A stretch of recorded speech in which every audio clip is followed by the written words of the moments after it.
Hello बच्चों, क्या हाल है।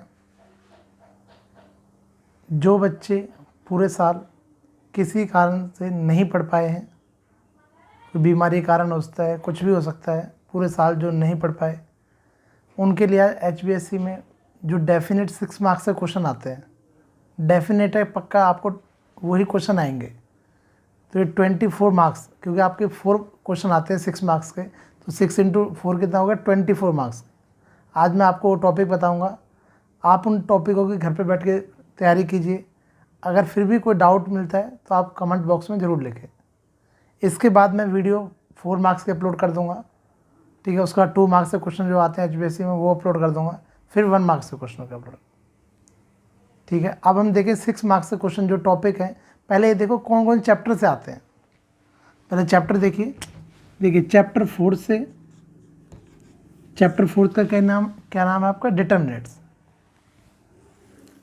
एक क्वेश्चन आता है आपका चैप्टर 8 से, it means application of integrals से। एक क्वेश्चन आता है आपका चैप्टर 11 से, चैप्टर 11 से एक क्वेश्चन आता है आपका चैप्टर 12 से, एक क्वेश्चन आता है आपका चैप्टर 12 से। चैप्टर 11 4th का नेम क्या है आपका, डिटर्मिनेंट्स। चैप्टर 8 का नाम क्या है आपका, application of integral, it means AOI। Clear. Chapter 11 का नाम क्या है आपका, लाइन एंड प्लेन पढ़ते हो आप, 3 dimension geometry, line and plane. ये क्या आपका LPP, इट मीन्स ग्राफिक। इसमें देखिए आपको कौन कौन से क्वेश्चन करने हैं, ध्यान रखना। HBSC most important question, most important topics. कितने मार्क्स के क्वेश्चन आते हैं इनसे हमारे, 6 मार्क्स। डेफिनेट है कि 100% आएंगे ही आएंगे। देखिए इसके लिए डिटरमिनेंट्स में आपको कुछ ज़्यादा नहीं पढ़ना है, ओनली मैट्रिक्स मेथड पढ़ना है। ये मैट्रिक्स मेथड आपको कहाँ मिलेगा, आप एक्सरसाइज निकालिए 4.6, और एक्सरसाइज 4.6 में भी आपको पूरी एक्सरसाइज नहीं पढ़नी है। आपको क्वेश्चन कोई भी एक ही क्वेश्चन कर लो, ओनली समझ के, क्योंकि बोर्ड में क्या होता है, ओनली डिजिट चेंज हो सकती है, बाकी मेथड सेम रहेगा, सब टॉपिक सेम रहेगा, कैसे करना उसका तरीका भी सेम रहेगा। तो आप एक 4.6 का हम 11th क्वेश्चन ले लेते हैं। क्वेश्चन नंबर 11, आपने एक क्वेश्चन किया, ध्यान रखना, रटना नहीं है, समझना है। आपने एक क्वेश्चन समझा, यही मैट्रिक्स में आपने समझ लिया, तो आपको बोर्ड में कितने मार्क्स दिला देगा, ये 6 मार्क्स। डेफिनेट है कि पक्का आएगा ही आएगा। क्लियर हो गया, एक क्वेश्चन आपका क्लियर हो गया, 6 मार्क्स आ गए आपके। देखिए उसके बाद बढ़ते हैं चैप्टर 8 की तरफ। अब 8th में बहुत सारी प्रॉब्लम होती हैं, बच्चे पूछते हैं सर 4 सेट हैं, क्या आएगा क्या नहीं आएगा। इसमें तो डिटरमिनेंट्स में क्या होता है, मैट्रिक्स में चारों सेटों में मैट्रिक्स मेथड ही होता है। इसमें आपको 8 चैप्टर जब आप रिवाइज करोगे, तो 8 चैप्टर में आपको ज़्यादा रिवाइज नहीं करना है, ओनली कुछ ही सम रिवाइज करने हैं। देखो उसके लिए आपको क्या करना है, जब 8 चैप्टर पे जाओ आप, सबसे पहले हर एक बच्चे को एरिया बिटवीन 2 सर्कल्स, ये टॉपिक क्लियर होना चाहिए कि 2 सर्कल्स के बिटवीन एरिया कैसे फाइंड आउट करते हैं। ऐसे area of triangle,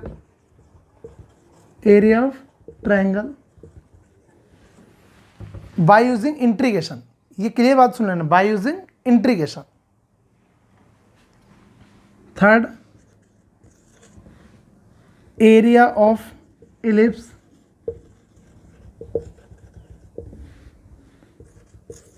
area of only circle. Clear है। ये 4 टॉपिक करने के बाद आपने कर लिया, उसके बाद area between ellipse and line, clear हो गया।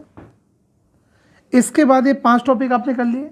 ये 5 टॉपिक करने के बाद ओनली आपको क्या करना है, ये 5 टॉपिक आपने कर लिए, इसके बाद ओनली आपको जो 8 चैप्टर की जो मिसलेनियस है, मिसलेनियस में कितने एग्जाम्पल आपके, ओनली 5 एग्जाम्पल हैं। कितने एग्जाम्पल हैं, 5 एग्जाम्पल, ओनली 5 एग्जाम्पल और करने हैं। इससे बाहर आपको बोर्ड में सम नहीं होगा, डेफिनेट है, पक्का है। आपने टोटल कितने सम किए, 5 में 10 सम कर लिए ना, 10 सम करना आपको कितने मार्क्स दिला देंगे, 6 मार्क्स। क्लियर हो गया ये भी आपका टॉपिक, क्लियर है ना। देखो इसके और में 7 चैप्टर क्वेश्चन आता है, वो क्या होता है, कभी आता है कभी नहीं आता है, कभी आता है कभी नहीं आता है, तो उसके कारण डेफिनेट नहीं होते हम। बट 8 चैप्टर क्वेश्चन है, कंपलसरी आएगा ही आएगा। तो इसलिए आपने 10 क्वेश्चन कर लिए, इट मीन्स आपको कितने आगे बोर्ड में, 6 मार्क्स आपको डेफिनेट आ जाएंगे। क्लियर हो गया यहाँ से भी। इसके बाद बढ़ते हैं चैप्टर 11 की तरफ। चैप्टर 11 में पेपर में क्या होता है, देखो इसमें तो पेपर में एक क्वेश्चन होगा, उसके और में दूसरा क्वेश्चन होगा। तो फर्स्ट वाला जो क्वेश्चन होता है वो ध्यान रखना, वो लाइन का होता है, और सेकंड वाला क्वेश्चन किसका होता है, प्लेन का। फर्स्ट क्वेश्चन किस पे बेस्ड होगा, लाइन पे। सेकंड वाला क्वेश्चन किस पे बेस्ड होगा, प्लेन पे। अब लाइन के लिए आपको क्या क्या पढ़ना है, देखो ज़्यादा क्वेश्चन नहीं बन सकते लाइन में से। लाइन के लिए ओनली आपको क्या करना है, ओनली 3 क्वेश्चन पढ़ने हैं बस। ओनली कितने पढ़ने हैं, 3 ही क्वेश्चन पढ़ने हैं बस। 3 क्वेश्चन कौन कौन से पढ़ने हैं जी। अब देखो, एक आपको करना है एग्जाम्पल नंबर 12। कौन सा करना है, एग्जाम्पल नंबर 12। ये क्या है, डिस्टेंस बिटवीन पैरेलल लाइन। एक करना है आपको 11.2 का क्वेश्चन नंबर 12। क्लियर है ना। एक आपने एग्जाम्पल 12 करना है, उसके बाद 11.2 का क्वेश्चन नंबर क्या करना है, 12। इसके बाद आपको जो थर्ड करना है 11.2 का ही क्वेश्चन नंबर कौन सा करना है, 14 15 में से कोई सा कर लो, 15, बट करना वेक्टर मेथड से। शॉर्टेज डिस्टेंस जो निकालोगे ना, आपको shortage distance very very important topic है बोर्ड का। शॉर्टेज डिस्टेंस जो निकालोगे, आप निकालोगे कैसे से, by using vector method. Clear है। ये करने के बाद अगर आप, ठीक है सर मान लो हमें प्लेन पढ़ना है जी, प्लेन में कौन कौन से क्वेश्चन आते हैं, प्लेन में आता है देखो लेंथ ऑफ परपेंडिकुलर, ये आ सकता है। इसी से रिलेटेड होता है foot of perpendicular, foot of perpendicular. Clear हो गया। या कोऑर्डिनेट ऑफ इमेज, सब इसी में होते हैं। ये ध्यान रखना, 1 मिनट, ये हम किससे पढ़ रहे हैं, प्लेन का, foot of perpendicular of plane. Clear हो गया। इसके बाद आप अगर सेकंड टॉपिक पे जाओ, अपने सेकंड टॉपिक में क्या आता है, इमेज। इमेज किस किस की, देखो लाइन की भी आ सकती है, तो लाइन में आप इमेज जरूर पढ़ लेना यहाँ पर ही, and plane, line and plane. Clear हो गया। उसके जब आप थर्ड टॉपिक पढ़ने जाओगे, ध्यान है 11th की बात करें हम, जो इसमें थर्ड टॉपिक है वो क्या है, equation of plane. Equation of plane, कि इक्वेशन ऑफ प्लेन कैसे फाइंड आउट करते हैं। इसके बाद लास्ट टॉपिक है intersection of planes. Intersection of planes. Clear ना। आपने ओनली ये टॉपिक है, इससे बाहर नहीं होता क्वेश्चन। इसी में से मोस्टली शॉर्टेज डिस्टेंस आता है, मोस्टली इक्वेशन ऑफ प्लेन आता है, कई बार इंटरसेक्शन ऑफ प्लेन भी आ जाता है। मोस्टली होते घूम फिर के यही टॉपिक है, इस टॉपिक से बाहर नहीं आ सकता। और जब आप चैप्टर 12 कर रहे हो, इट मीन्स LPP, इसमें सर आपको क्या करना है, इसमें ओनली आपको 12.1 निकालनी है, ठीक है, और 12.1 के ओनली एग्जाम्पल्स करने हैं बस।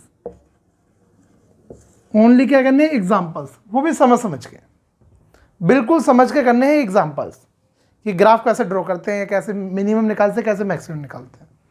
क्लियर है। ओनली 12.1 में कितने एग्जाम्पल है, 4 एग्जाम्पल है, तो 5 से छोड़ ही देना उसमें, तो नाइदर मैक्सिमम और मिनिमम वैल्यू है, ओनली 4 एग्जाम्पल है। आपने ये कर लिए, अगर आपने इतना डेफिनेट कर लिया तो इट मीन्स आप सोचो आपके 24 मार्क्स 100% सिक्योर हो गए HBSC बोर्ड। बिल्कुल क्लियर टॉपिक है। फिर भी आप कहोगे सर क्या ना कोई सम भेज दो हमें, ठीक है, जो बहुत इंपॉर्टेंट हो, ये भी देख लो आप, ठीक है। किसी टॉपिक को कोई भी सम हो, आपको कोई टॉपिक से कोई सम पूछना हो कि सर इसका सम कौन सा होगा, इमेज निकालने का लाइन का या प्लेन का इमेज निकालने का, तो आप उस केस में क्या करोगे, उस केस में आप कमेंट बॉक्स में उस सम को भेज देना, या आप मेरे व्हाट्सअप नंबर लिख लो। व्हाट्सअप नंबर क्या है मेरा, 9654228715, या व्हाट्सएप पे पूछ लो, ठीक है। क्लियर है टॉपिक? Okay bye.